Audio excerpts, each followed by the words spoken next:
अरे तू मनाने चांगला आहेस म्हणून समोरच्याला काय वाटेल याचा अधिक विचार करतोस, पण त्याचा काहीच उपयोग नसतो. कारण समोरील व्यक्ती त्याला हवं त्याच पद्धतीने वागणार आहे. साधं उदाहरण घेऊया. विस्तवावर दूध उकळायला ठेवलंस तर काही वेळाने ते दूध उकळू लागतं. पण जर विस्तव बंदच केला नाहीस तर ते तुला काय वाटेल म्हणून तसंच राहतं का? नाही ना. दूध त्याचा स्वभाव सोडत नाही आणि बाहेर वाहून जातं.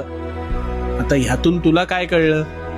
अरे स्वतःचा स्वभाव हा कधी सोडायचा नाही. इतरांचा इतका सुद्धा विचार करायचा नाही की स्वतःला चटके बसतात हे समजून सुद्धा त्याची झळ ही समोरच्याला भासवूच द्यायची नाही. दुधाप्रमाणे वाहायला शिक. असह्य झालं की भांड्यातून सरळ बाहेर पडायचं. स्वतःची घुसमट होऊ देणं